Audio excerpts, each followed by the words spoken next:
All right, we are live. What is going on, everybody? Looks like markets are still showing signs of fear. Let's pull up the fear greed index while we get started here. That's not pulling up.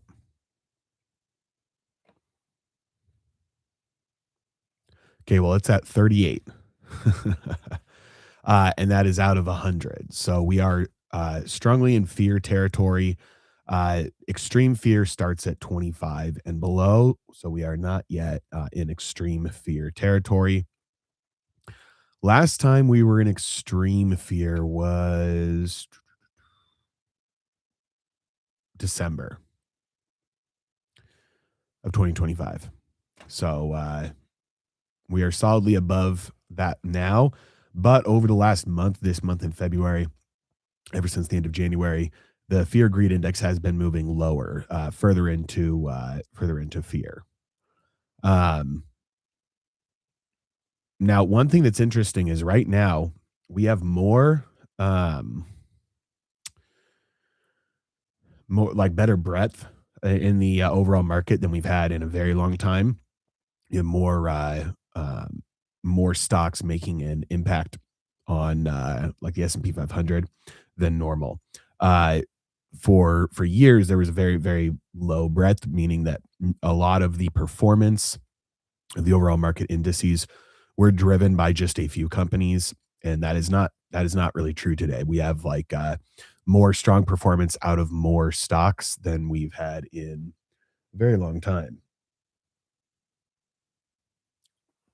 So that's one of the reasons why we have the stock market basically still sitting near all-time highs, um, even though we're at a in a position where a lot of stocks are down in bear market territory. Let me know that you guys can see and hear me okay. I haven't seen any chats come in.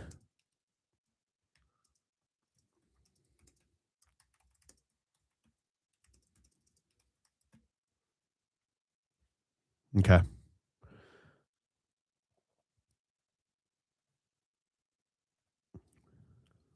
All right. Looks like we are good.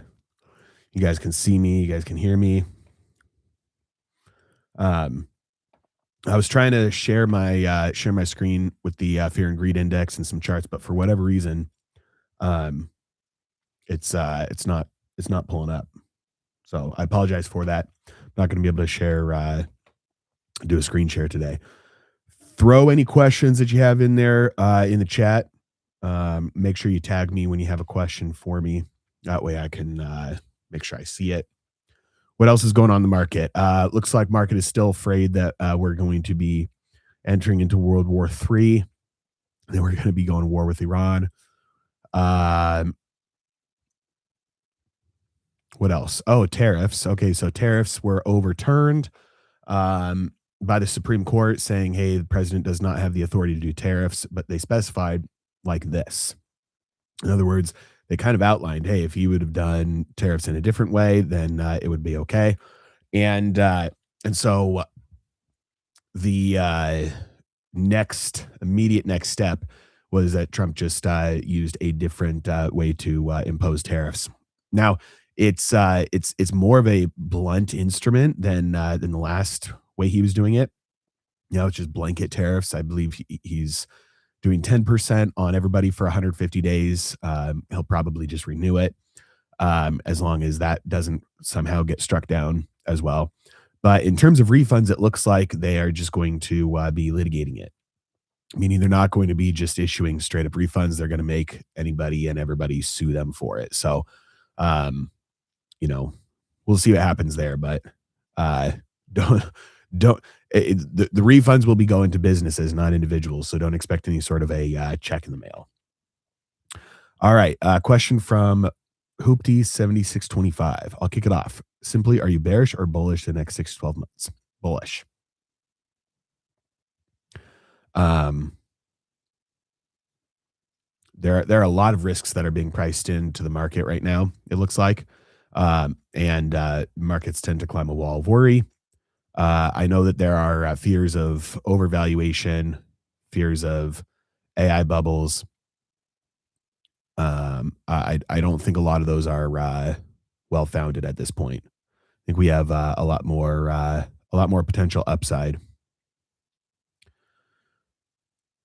Um, Question from Maher Harshif. Do you think these tariffs will last after he loses the next elections?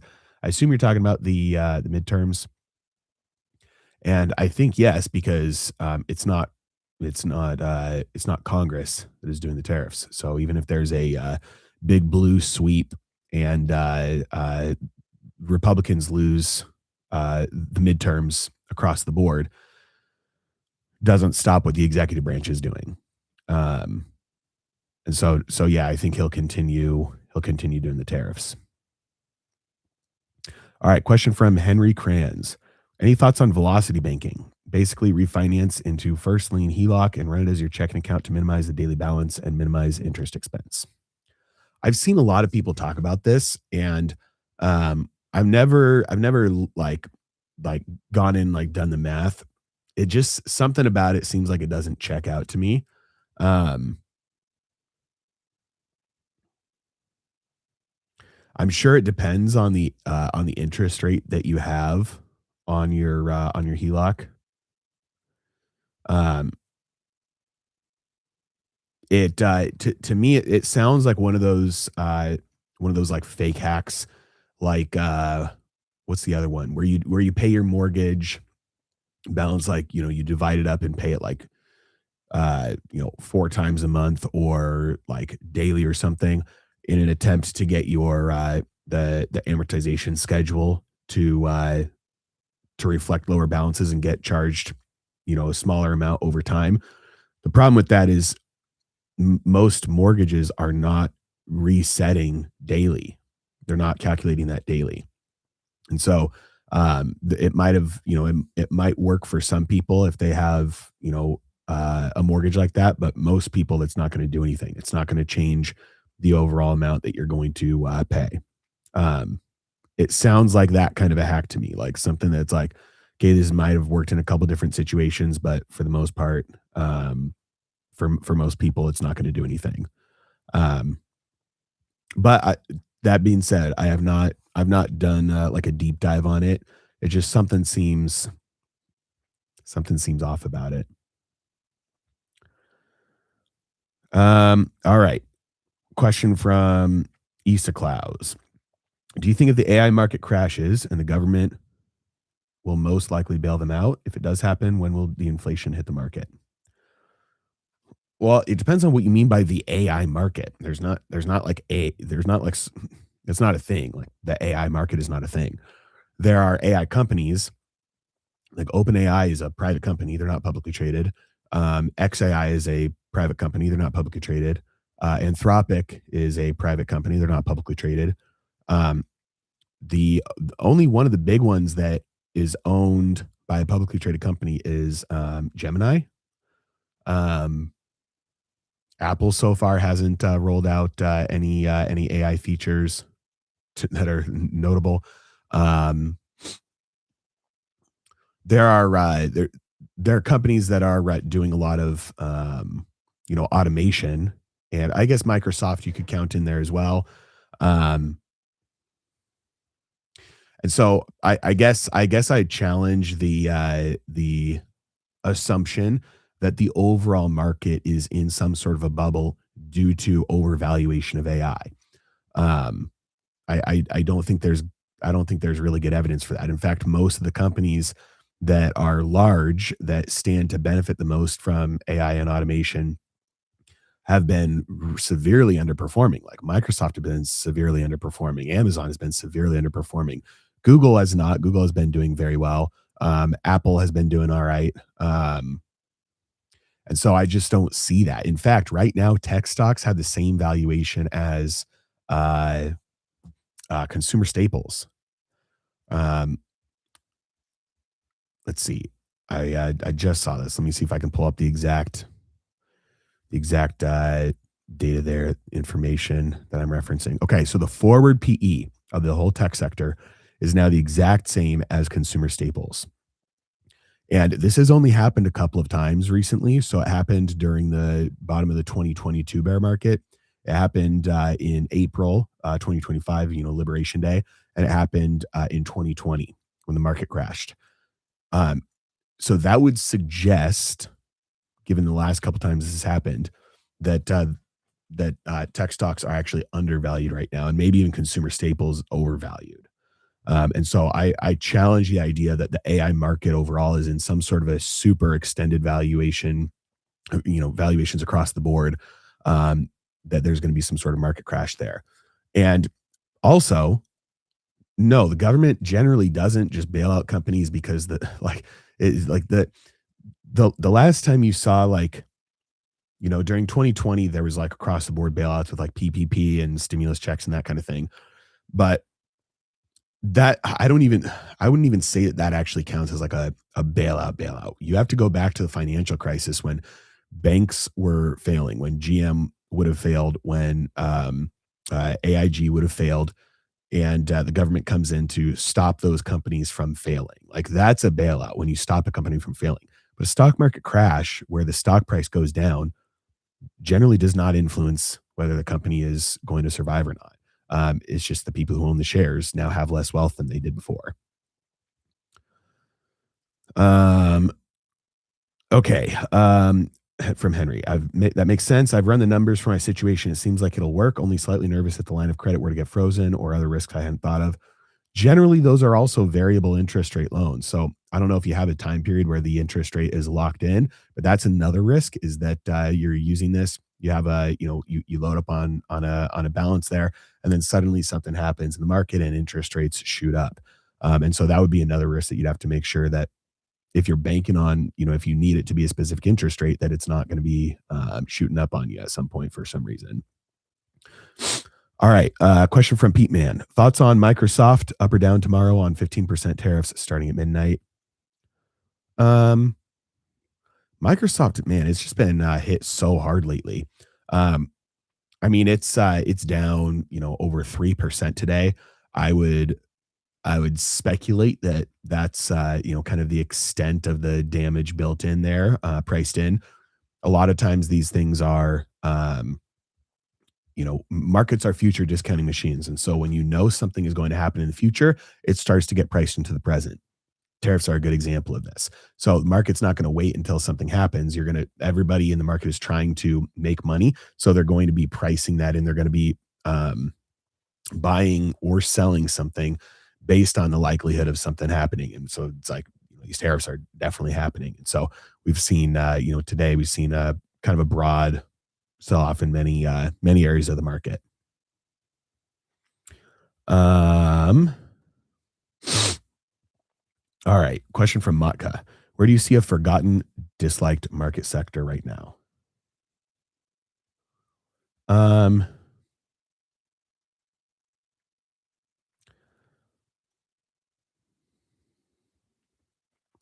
I don't know if there's any area of the market that you could consider like forgotten or disliked. It's more a matter of where the market overall is valuing something, and is that less than or more than it will be in the future. To me, I mean, I honestly think tech overall is probably fits that bill.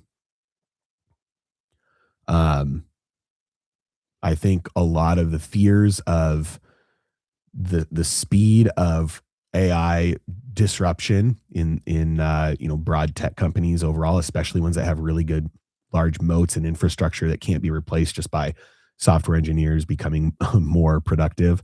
Um, I think those are I mentioned these companies before, but companies like Amazon, like just because you have programmers get a lot more productive in terms of being able to spit out code, that like you're not going to build a global shipping logistics empire and infrastructure to deliver goods to people's doors in 2 hours because suddenly you have Claude bot running on your Mac Mini.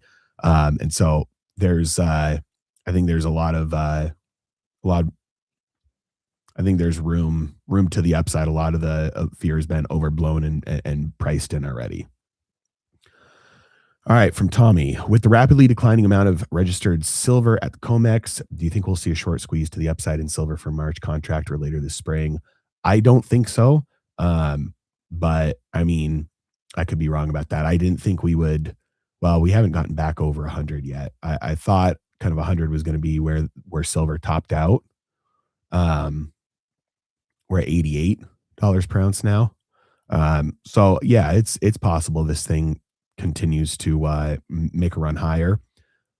Um, my my guess is that it doesn't though. Are you still getting over a cold? Yes and no. I'm not like it's been a long time since I've actually been sick, but for some reason the voice thing is just I can't get my voice to sound normal again. So I don't know. I don't know why. All right, from unknown YTX. Should I freak out and sell everything? um, Emotions are probably the number one thing that cause people to lose money in the markets, whether that's fear or greed or other emotions where you're looking at something and you're like, oh, I don't want to give up these gains. I don't want to take a loss. Whatever the emotion is, it's typically making investment decisions with that part of your brain is it's a habit that will lose you money over the long term. That's why such a big advocate of setting your entries. I'm sorry, setting your exits before you enter.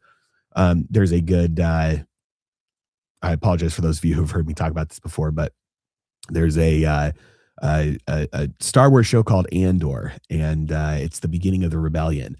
And there's a scene in the beginning of the show where um, there's one guy that's trying to sell a piece of stolen tech to somebody else, and this other guy's kind of like the guy who started the rebellion, and they're in this building, and the security is starting to close in around them, and the one guy, he's like, hey, we're trapped, and then the older guy who's starting the rebellion is like, he hits a little button, has an explosion at the back door, and he's like, always plan your exit before you enter, always know your way out. And that's applicable in investing, because if you don't know where you plan to get out, whether you're right or wrong, you don't have any idea whether it is a good investment or not. You have no way to weigh it against the other things that you could be investing in. You don't know where you plan to get out, then how do you know what your potential return is, what your potential profit will be, what your potential loss will be? So you have to know where you're going to get out, and then once you do, then you can automate it so you're not making stupid emotional decisions in the process once you have money on the line.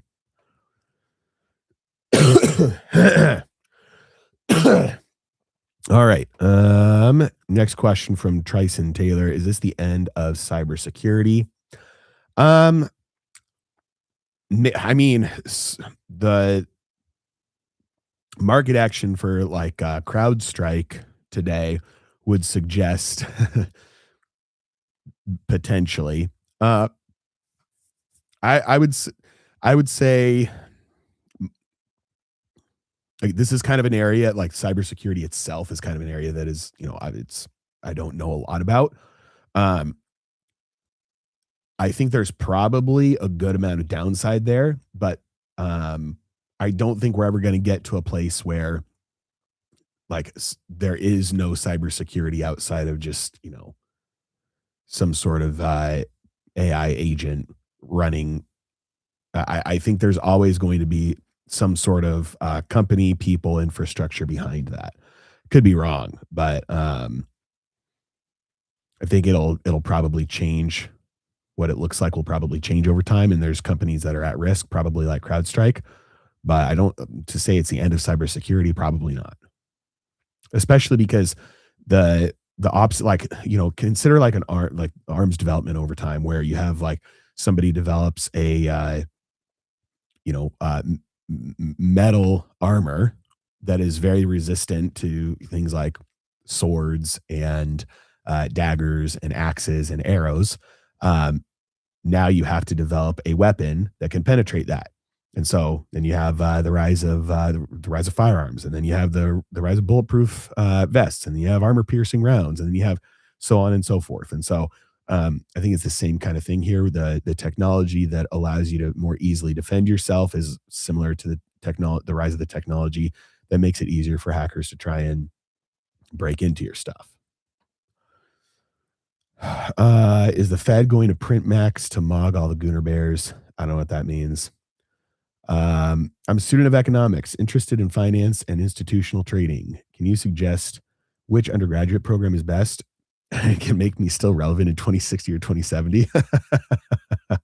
Oh man, I think that's a losing game right there. I think the answer to that is doesn't exist. Education is a free commodity now. Technology has brought humanity to the point where you can learn anything you want for free. You just have to know what it is you want to learn, and then you will be able to learn it. That's whether you're talking about podcasts, YouTube videos, AI, or anything else. If you want to learn something, you can learn it, and you don't have to pay anything. So, in terms of traditional education institutions like college and university and degrees, the only thing those are still useful for is jobs that still require certificates. And even that will probably not exist in 20 years, because the certificate will no longer be a signal of competency, even in those fields. So I would say if your goal is to learn something, learn it for free. Don't pay to sit in a classroom to get a worthless piece of paper. Student of economics, there are literally thousands of books that you can read for the cost of, in the words of Goodwill Hunting, a few dollars in late fees at your local public library. Or you can get a membership to Audible if you like listening to audiobooks. You can also just buy them used. All right. Question from Unknown Riz. What do you make of regionals falling another 4.5% today? Is this a possible sign of blue owl credit contagion? Let's see. KRE is the Spider S&P 500 S&P regional banking ETF. When you zoom out, if you guys look up KRE, on today's price action, that can look pretty scary, down 4% in one day. But when you look at January 23rd, it was down 3.33% in one day. When you look at October 16th last year, it was down 6% in one day. When you look at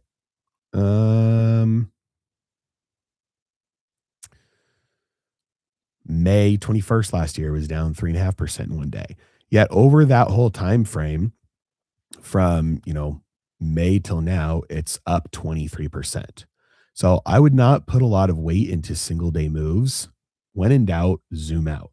You zoom out on regionals and you can see, okay, the last year they're up.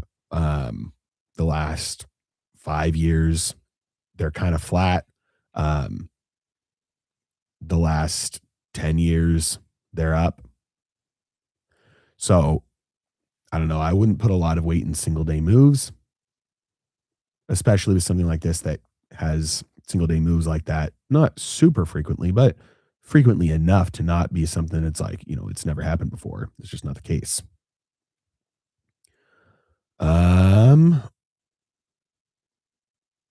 All right. From Pete Man. Oh, and by the way, just because I'm saying, hey, like when in doubt, zoom out, doesn't necessarily mean that I'm bullish on regionals. I have no exposure to regional banks. I have no exposure to, do I have any exposure to the financial sector right now? If I do, it's small and just part of the, broader index fund. So it's not to say that I'm bullish at all. I think Stanley Druckenmiller just opened up a pretty big position in financials. So that would be a bullish indicator. I've not followed, him in that positioning, but um, but yeah, I wouldn't I wouldn't put a lot of weight in single day moves. All right. Thank you, brother. You're generous with your time. Where do you think Microsoft will be in a year? I don't know where Microsoft will be in a year. Personally, I don't have a position in Microsoft. I do think right now it probably looks fairly undervalued, but I don't know. There's a reason why the market is, why it continues to sell off. Um, One kind of rule of thumb I don't always use this when deciding on whether or not to take a position in something, but one rule of thumb is like, do does does the company or the product have like a cult following? Do people really really enjoy it? I think for the most part, a lot of people use Microsoft products out of necessity, not out of choice, which is different than Apple. It's like when you do have a choice, a lot of people will switch over to Apple products. Um, and so, could just be my own personal bias on the tech on the technology. I prefer Apple products over Windows products and Microsoft products. Um, so I wouldn't say, like, I don't have a position in it. So if you made me like if you made me put money on the line, I would say in a year it'll probably be higher than it is right now. But that's not a strong. I don't have a strong enough conviction in that opinion to open up a position on it myself. And I'm not short Microsoft either. Um, all right, question from Alex MP 95. Really appreciate your content. What do you think about PayPal? Looks like the most underrated stock ever. What narrative is behind such a pessimistic PE multiple? Well, it looks like there's rumors right now that PayPal is about to get bought out, which is why it was up, almost 6% today. They did drop down pretty significantly. What was that? Beginning of this month when they came out with surprise earnings to the downside. Um, yeah, their PE ratio right now is like it's under 8. It's like 7.7. Um, and so you might look at that and think, "Oh man, like this is insane for it to be valued so low." This is another one of those product like this is, in my opinion, a little bit more extreme than like Microsoft. I think most people who ever use any PayPal products use it strictly out of like force. Like in my opinion, it's just the products are just absolutely terrible. I can't stand it when I go to buy something online and the only option to check out is to use PayPal. It's like a lot of times it makes me not even want to purchase the thing anymore. Like if I have to go through that, or if there are people, small little businesses, vendors, whatever, who are using Venmo, it's like, man, I despise the products. And so I think that if there's enough of that to like make its way into like one person's opinion, I know I'm not the only one. I just don't know if it's the consensus opinion. Um, so I think that probably has something to do with it. But again, it looks like they're potentially going to get acquired by somebody. We'll see though. It would you know what would be funny? It'd be really funny if SpaceX, XAI, uh, um, and X, Twitter, X, that conglomerate company now. It'd be really funny if they acquire PayPal. The reason why is because Elon Musk was one of the original people who started PayPal back in the day. I believe he started X.com and then it merged with PayPal and then they killed X.com. Either way, Musk has been talking recently about how he wants Twitter X to be like a payments platform, financial center, like where you can buy and sell stocks, send money back and forth to people. Be really funny if they acquired PayPal for that, kind of like a full circle moment, but who knows? Probably not. All right. From Anonymous, will manual human trading would still be relevant in 2050 or 2060 because AI bots will fill inefficiencies very fast? Or do you think brokers will introduce retail AI bots for the people? Um,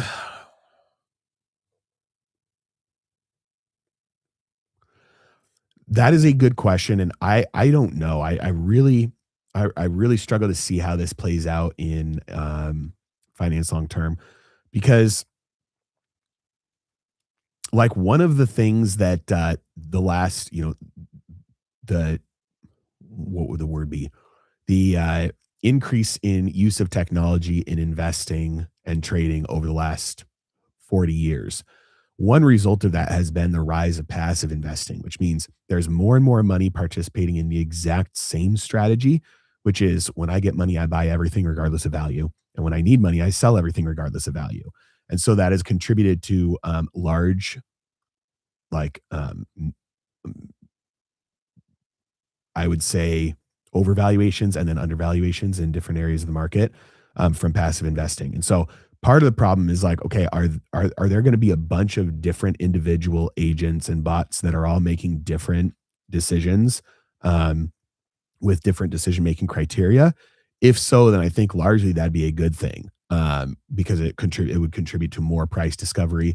Um, if by and large, they're all trained on the same data and doing kind of the same things, and you just get an increase of what's been happening over the last couple of decades, which is a rise of more and more money doing the same exact thing, which contributes to more discrepancies in price versus where it should be. So the short answer is I don't know how it plays out. Um, I think in terms of like retail bots for trading, well, this will be really slow. Finance it moves really slow because of the regulation. Um,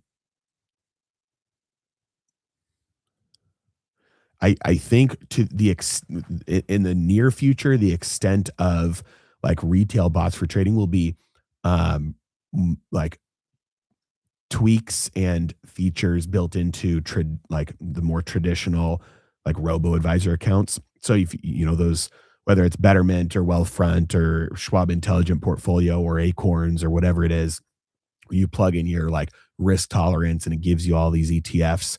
I think there will be tools and features built into those where there's some more maybe active trading, where you can say, hey, I want to, be a little bit more aggressive with rebalancing to areas based on certain valuation metrics or momentum or, maybe some easily identifiable technical indicators.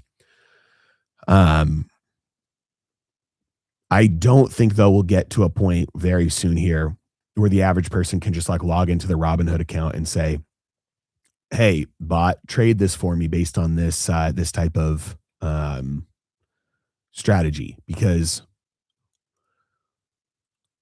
well, mostly because of regulation. Actually, it's very difficult to cross the line over into placing trades on behalf of somebody else and have that be like there's a reason why a lot of strategies are reserved for accredited investors or qualified purchasers only through hedge funds. And it's because there's carve outs there where like there's less regulation. And so there's more innovation possible over there because they're not afraid of, either the government coming after them or a bunch of, small investors coming together with a class action lawsuit for losing them money. So I think the development there will probably be very slow just because of the government. All right. 2026 will be the year of sideways markets, no real gains, just a lot of running in place. And that right there, I would take the other side of that bet.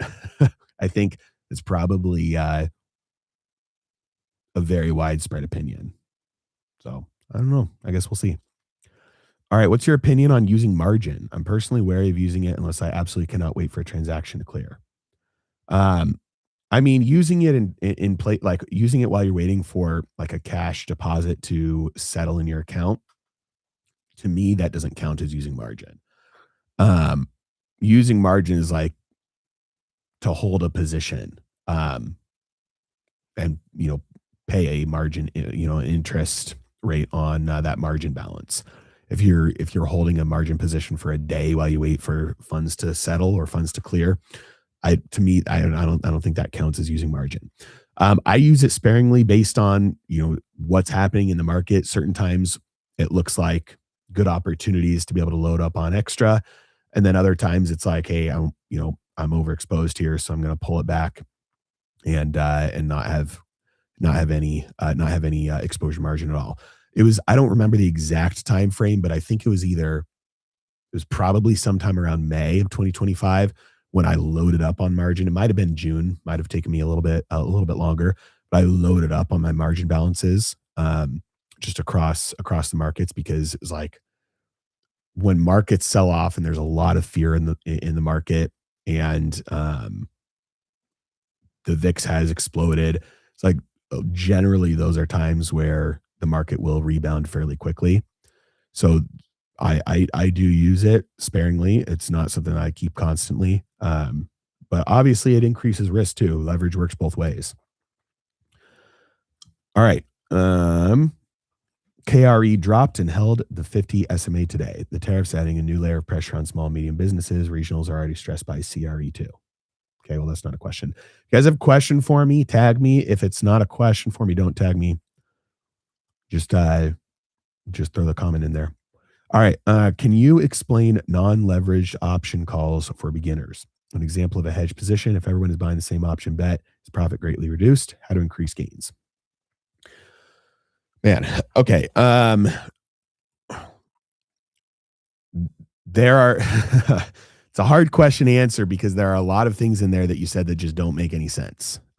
Just being straight with you. It just like what do you mean by a non-leveraged option call? Like there's puts and calls for options, and the way that an option contract works is, let's say we're talking about a call, gives you the right to buy the underlying shares at a specific price during a specific time. So you're going to pay somebody for that right because you would be buying the shares from them if you exercise the option that you have the right to exercise. That means that if the stock goes up, then that option contract itself is going to be worth more because you have the right to buy the stock here, but the stock went up to here. So by definition, by nature of what an option contract is, the amount that it will move percentage wise, both gains and losses, will be greater than the amount that the underlying will move. So by definition, an option is leveraged compared to the underlying. Now, that doesn't mean you're using leverage in the sense of like using margin, where it's like you might be on the hook to pay back a margin loan or something like that. It just means that the move that you will see percentage wise in the price of the option contract will be larger than the move that you will see percentage wise in the underlying, just because of how they work. So so number one, that's how an option works. When you talk about an example of a hedge position, it's doing the opposite of buying a call. You're buying a put, which is I'm going to pay somebody for the right to sell them my shares at this price during this time frame. That means if the stock price goes down, then you can either exercise your right to sell them those shares at the higher price, or you can just close out your option contract, your put, for the gain on the actual put, because that put will be worth more. If the stock price drops to here, you have the right to sell the shares right here. So you can just sell that contract to somebody else. It's automatically worth more. And so it's kind of like fire insurance on a house. It will increase in value if the underlying decreases in value. And so that's how a put operates as a hedge, because if the stock loses, then your put gains. So you can protect yourself from some losses there. If everyone is buying the same option or bet, is profit greatly reduced? Um, it doesn't matter who buys it. What matters is what the underlying does. Um, because if just me or me and a million other people buy this call option and then the stock goes down, the call option will lose money. If the stock then goes up, then the call will make more money. Um, and so it doesn't matter who's buying it. What matters is what the underlying does. All right, next question. Sorry, meant non-margin, using one's own funds for options. Generally, you're not going to be able to use margin for options. You're going to have to use your own cash for it. All right. How long sideways market overall? The longer the market moves sideways in a channel, the more explosive the move will be once it finally breaks out. So we've been kind of in this consolidation, this range in the market since really October of last year. We've kind of just been moving sideways. Um, been a really, really tight range. Maybe I guess if you want to say like November so that you get rid of the November crash, you'd say like the end of November, the market's been kind of moving sideways in this range. If you look at like the NASDAQ, it's been since really September, it's been, moving sideways in the same range.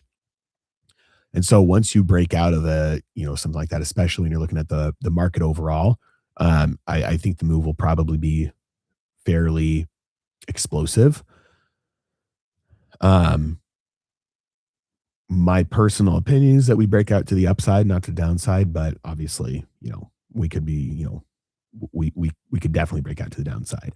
Palantir, I that's a company that I think is extremely overvalued. Let me put it this way. I've been losing puts on Palantir for a while now. I actually think now I could check. I think now I actually do have an unrealized gain in my Palantir puts. Um, Let me double check on that for you. Just PLTR, PLTR, PLTR.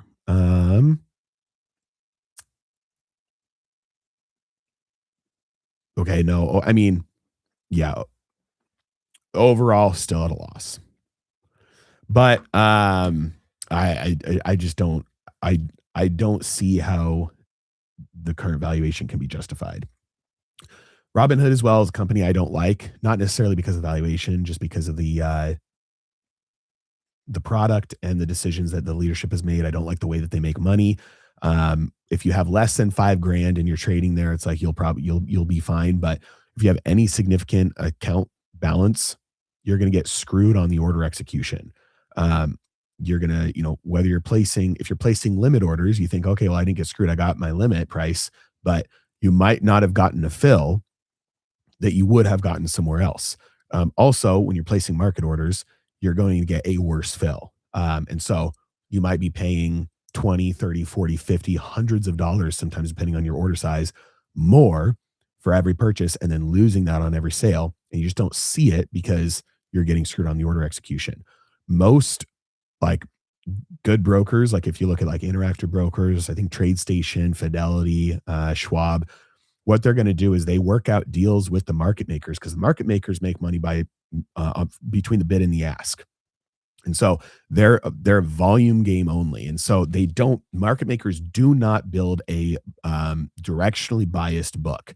They will always match up buyers and sellers if they can. So they're going to be the middleman between the buyer and the seller. They're just going to take the spread. Um, if they cannot find somebody on the other side, their job is to make a market. So they will take a position if they have to, or maintain it until they can unload it. But they will always hedge. And so if everybody's buying a bunch of calls and market makers are the only ones that are selling those calls, they have to hedge themselves by buying the shares so that they're hedged against the short calls on their book. And so if everybody's buying calls and nobody's selling them, they're buying them from the market makers who are buying shares in order to hedge their books, and they're delta neutral. And so they'll always be adjusting what they hold on their books to make sure that no matter what movement happens, they won't have any movement on they won't make money or lose money based on their book. And they will always unload it as fast as they can, as soon as they can. So they're in the volume game. They're just there to make the money on the spread between the bid and the ask. And so in order to get more order flow, they will work out deals with brokers and say, hey, if you send me a certain number of orders from your clients who are trading, we will kick back to you a portion of our profit on the spread. And so places like Schwab, Fidelity, Vanguard, Interactive Brokers, TradeStation, a lot of them don't make the vast majority of their money from trading. So they will just pass most of that back to you. And so if there's an improvement on the order that they get from that kickback from the market maker, they pass that through to you. So you'll place a market order, look like you're going to pay $100 per share. You'll only actually pay $99.99 per share, 98 cents per share, because there's order improvement there that the broker's passing on to you. And for, depending on the size of your order, that could represent tens or hundreds, maybe even thousands of dollars for you per trade. Robinhood and other places like that do not pass through the order improvement to you. They pocket that. And that's how they make their money. And so I don't like that. All right. Question from Christian Nog Hernandez. When the SLR is reduced or removed, where will the money come from to purchase those bonds? The same place money comes from always. A stork flies through the air and drops off a baby money at your doorstep. No, dollars are loaned into existence. Always have been, always will be. Um, when I say always have been, I mean dollars existing as money by themselves. I don't mean when they were when dollars just meant a weight of gold. Fiat currency, money is loaned into existence. That means when debt is paid down, those dollars actually cease to be in circulation. But dollars are loaned into existence. Like when a loan is made, when a credit card is swiped, when a home is purchased, the bank literally creates those dollars out of thin air. And so when you talk about the SLR being reduced or removed so that banks can have their balance sheets freed up to buy assets, they are loaning money to the US government, or they're loaning money to corporations or individuals. Again, that money is loaned into existence. So where does it come from? It comes from nowhere. It just comes from the magic money computers creating it. The restriction on that right now is the SLR. So banks can only do that up to a certain amount. The argument is, hey, well, they should be able to do it more because there's actually no risk presented to banks by buying more U.S. Treasuries. So that's where the deregulation would come in, and where the money would come from. All right, question from Ellie Pulowski. Do you day trade at all, or are you only swing position trader investor? I personally do not day trade. I am not good at it. I've tried it many times in the past. I'm not good at it. Part of the reason why is because day trading requires you to be a robot, for you to be able to make decisions as if you're a robot, like zero emotion. And I'm not good enough at that, about separating my emotion from a trading decision when I have my money on the line in something that is that fast paced.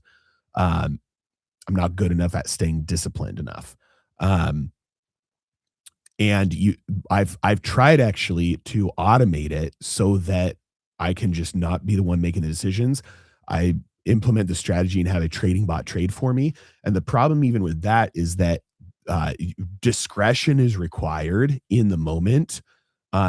You cannot always just stick to a straight up automated strategy. Oftentimes you do have to implement some discretion in the moment when you're day trading. And the implementation, the lack of being able to implement that discretion in the moment by completely automating it, meant that I just, over time, I bled money a little bit. I ran the experiment for 6 months. I lost I think 5%, maybe 10%. And so I shut it down.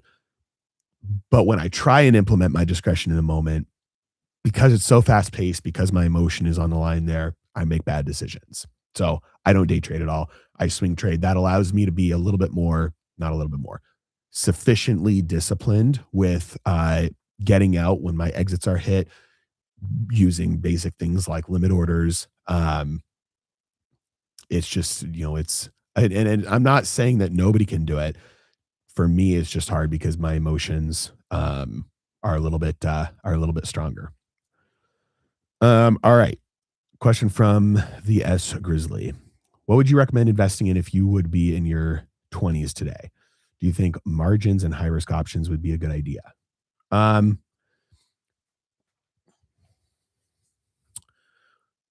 risk options? No. So Part of it, it doesn't depend on your age as much. It depends on your financial situation. So if you are early on in your career, meaning your income is fairly low still, like like under six figures. Um, if you're still in debt, if you have less than 100,000 built up in terms of your overall net worth, not including your personal residence, I'd say that the number one thing that you should probably be focusing on is increasing your income, um, decreasing your expenses, building up that net worth. And to be honest, if you are focused on that, on spending money, the only time you spend money outside of your basic necessities to increase your skills at making more money, then and you're disciplined with that, you don't even have to invest in the very beginning. I think it's a good habit to learn. Set up some automated index fund accounts and just have money be plowed into that. But it's not going to make a huge difference in your life if you just save for the first 50,000 or the first 100,000. Again, assuming you are extremely focused on building the skills and building more skills to increase your income. Once you have a really good income, especially compared to your expenses, um, keep your expenses really low. You've gotten your income to a place where you're earning, $200,000 a year or more. You've got $100,000 net worth outside of your personal residence. Um, then it becomes very important to start investing well. Um, Margin, that's going to be something, if you are an active investor and you're paying attention to the markets and you're being very disciplined with closing out positions if they start to move against you, that's fine. It just takes a lot more time and effort. You are spending the majority of your time making more money, then that's probably not something you'll probably increase risk in a way that will end up losing you money if you end up doing that. Options are just tools. So when you like, high risk options usually just means you're doing it wrong. And so if you are using options to hedge your positions, if you're doing it with 10% of your portfolio to speculate on larger moves in smaller specific areas, if you have automated exits through things like limit orders, if you manage your risk through position sizing, meaning that you keep your positions extremely small so that if you if it doesn't happen the way you thought it would, the worst case scenario is you lose a very, very small amount. You have risk management built in through position sizing, then in my opinion, that doesn't sound like high risk options. That sounds like using options as a tool to building your wealth. And that's personally the way that I do it. So, number one, get rid of debt. Number two, blow up your income. Number three, keep your expenses really small. Number four, increase your net worth as quickly as possible. It's about the difference between what you make and what you keep. Um, and then invest very aggressively.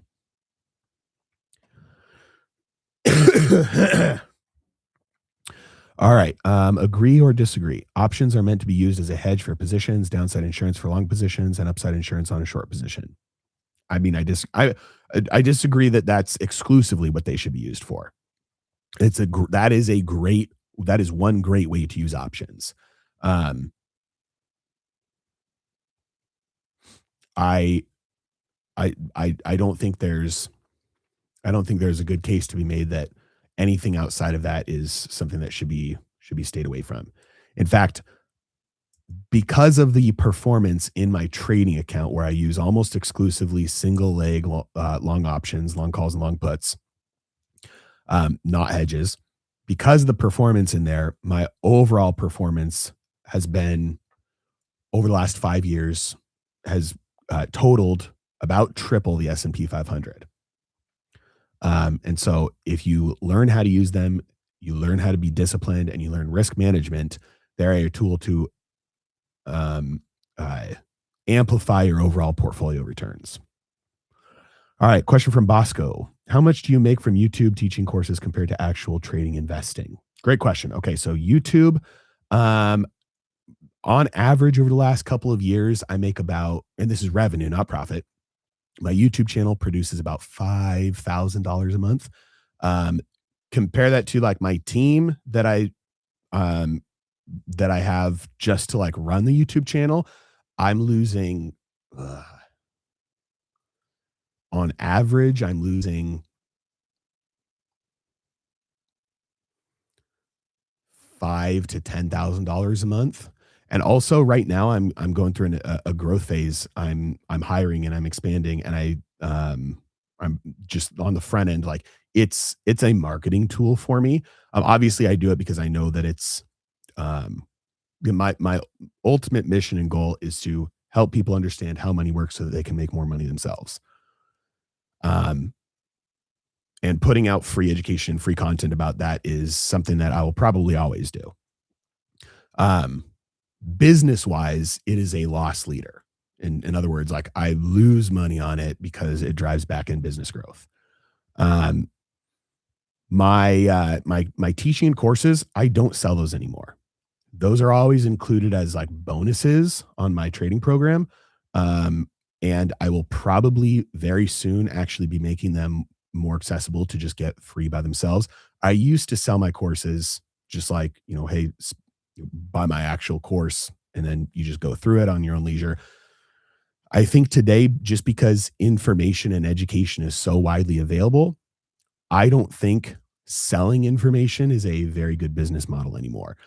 I prefer giving away the information for free, teaching you how to do it for free, but then selling, do it with me. In other words, if you want to just follow along with the trades that I'm making, that's what you can pay me for. If you just want to learn how I do it, I will teach you that for free. And so that's my whole business model now. It wasn't always that way, but for the last like 2 years, that's been it. In terms of how much I make from my business compared to actual trading and investing, um, good question. Let's see.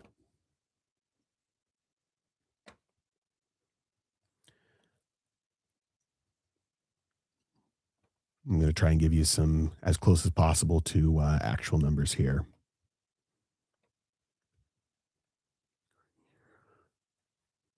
Okay.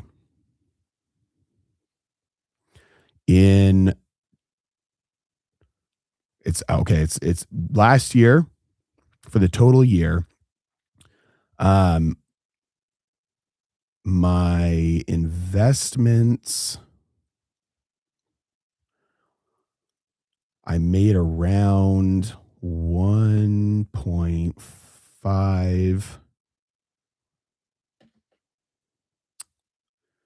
about 1.5 million.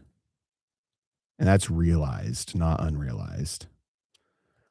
A little bit less, like 1.4 in 2025 from my investments and my trading. My take home pay after this is not business revenue. This is my own take home profit from my business last year was 1.6. I believe it was 1.6, maybe a little bit more.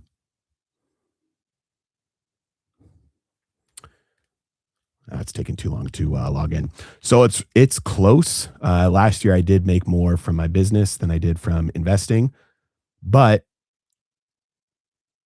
it's to the point where like number one, I don't have to. Like I could retire today if I wanted to, and by retire I mean just like stop working, but I don't want to. Um, I think I think the man who cannot retire is a slave to money because you have to do something that you want to do just to get money because you have to.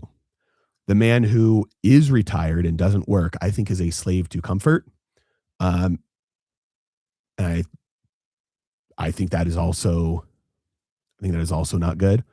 Um, Man who can retire but chooses to do work that he finds meaningful, I think that person is truly free. Um, and I've seen the direct benefits not only in my own life and the life of my family, but like people around me as my financial situation has improved and as I've grown my wealth, I've seen how that has improved and helped the lives of those around me. I want to share that as much as possible with as many people as possible. So I don't see myself quitting or stopping or not doing this anytime soon. And to be honest, the amount of money that I make from my business is a direct measuring stick of how effective I am being at that. If I because at the end of the day, really the only thing that I sell is access to follow along with the investments that I'm making. And so the better I do at that, the more people will continue to pay me for that. And so the amount of money I make from my business should, should be a lot more. The more I can grow that and the more that I can increase that, that is a direct measure of how many other people are benefiting from that financially. So I know that a lot of people don't like it if you make more money from your business than you do from your investing if you're in a financial type of job or role. But in my situation, it's kind of directly tied. Um, so all right. But thank you for asking. That was a good question. All right, Edward Bowles, could you talk a little about the futures market and how it trades in correlation to the present market? Um, I mean, it's very similar to options. It's just kind of like bets on the on where the price will go in the future. So there's a timing element built into it, but it's not predictive in that sense. It's just there's time value because it's a contract that will settle in the future. Um, and so there are some participants that use it to speculate. There are some participants that use it to hedge, and the speculators are who give the liquidity to the market for the hedgers. So both of them have a role to play. All right. Question from Jake the Snake. How do I trade volatility since you said UVIX always bleeds to the underlying? I trade volatility directly on the VIX. So VIX spikes. Sometimes I'll buy puts. VIX is really low. Sometimes I'll buy calls. Right now, I'm long some calls on the VIX. Don't know how long I'll hold that position. So just being straightforward with you guys so that know my positioning. Every once in a while, I will do a trade on like not UVIX, but every once in a while I'll take a position on like on one that is supposed like SVXY, for example. Um, Sometimes there are some of these funds that have extreme risks built into them. If there's a big spike in the VIX, even if they have what they call built-in protection, a lot of times it doesn't work the way that that they promise it will. And so you can get 50, 60, 70, 80, 90% drawdowns in these funds. Sometimes they just actually have to stop trading because the fund goes to zero. Um, and so sometimes I will trade options on those funds, but usually I'll just go directly to the VIX. All right. From Sabine Mari, not familiar nor comfortable with options, but actively shorting silver through 2x leverage ZSL with a 23% down and 0.56 overall position. What do you think? Should cost average down? Personally, I don't like adding to losing positions. I don't double down, almost as a rule. And the reason why is because that's like the opposite of good risk management. If you are doubling down or adding to a losing position, you are just usually increasing the odds that you will lose a larger amount of money. So I like to stick to proper position sizing and managing my risk through position sizing. And so doubling down would mean that I'm increasing my position size in terms of my cost. However, I do like adding to positions that are winning on pullbacks. And so, use technical analysis. So, whether there's a pullback, starts bouncing off a support, it's a position that has been moving the right direction. Now I can increase my position size on a pullback. I do that sometimes. Again, not as much because the vast majority of the time I like to make sure that I'm managing risk through position sizing so that, worst case scenario, I only lose 1% or so on any given trade.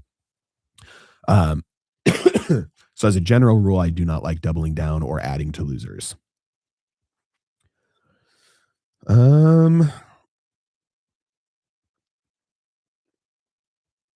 All right. Question from Uncalculated Bets. Curious how you break up your 30% allocation in stocks. Is the Century portfolio prominent in that 30%? How many total positions? Yes, the Century portfolio is prominent. not majority. The majority of the stock portion of my portfolio is individual positions. Um, I'm sorry, I should say individual stocks instead of index funds.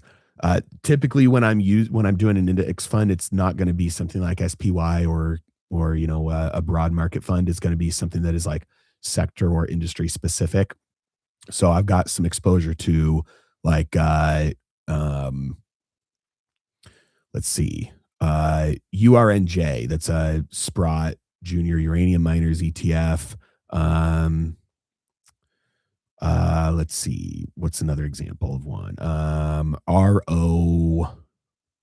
ROBO, the Global Robotics and Automation ETF, BOTZ. Um,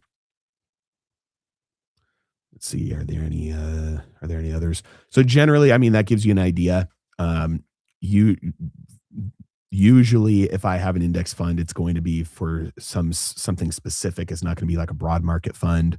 How many total individual stocks do I have? I don't know, probably 30 or 40-ish. I might be wrong about that. Um, I'd say it's probably closer to 30,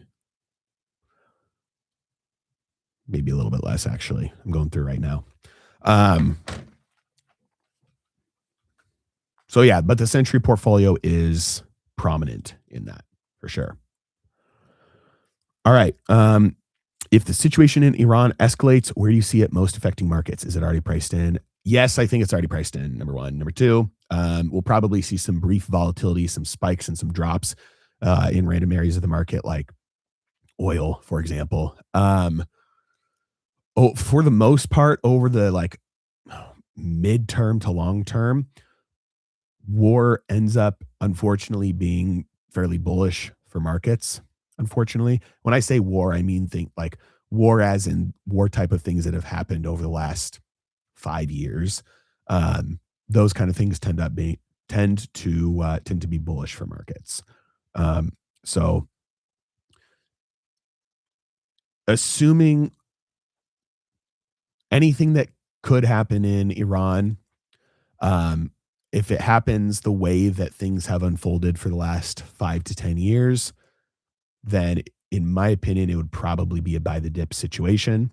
But we'll see because it could unfold very differently.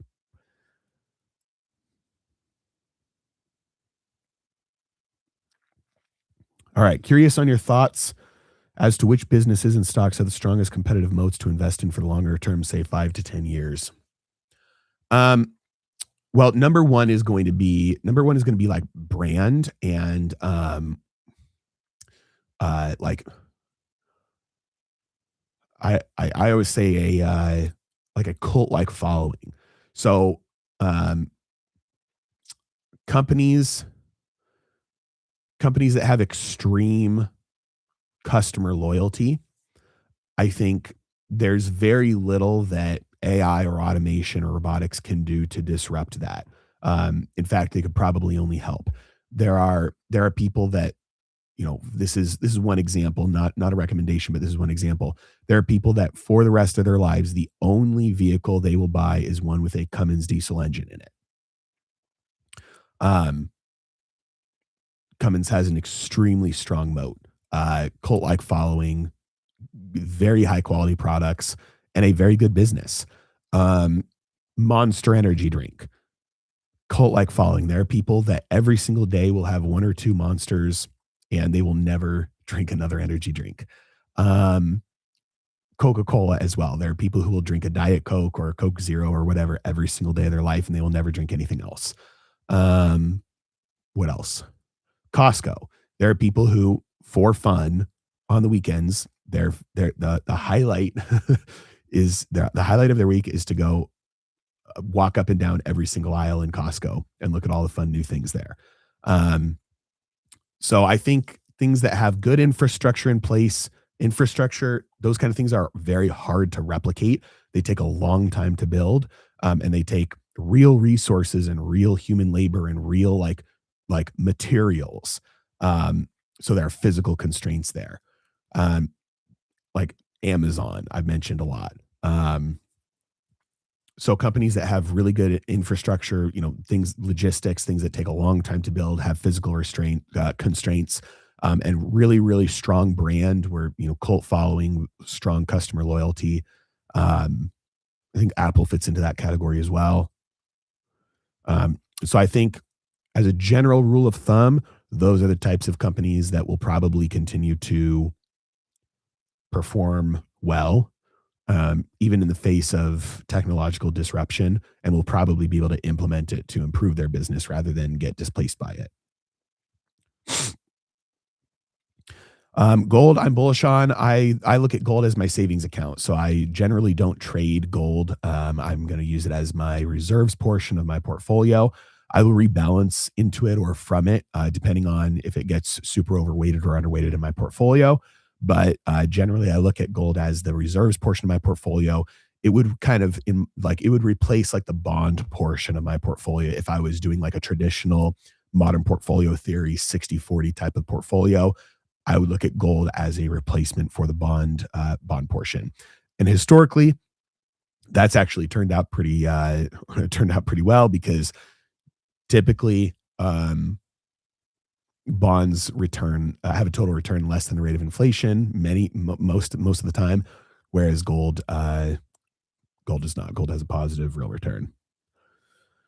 Do you think Pepsi is going to produce a turnaround, or is the writing on the wall like Walgreens? That's a good question. I don't know. I don't have as strong of an opinion on Pepsi. I know that they just had to lower prices. I think part of the SNAP benefits going away, and then also Ozempic, I think, has a huge impact on this.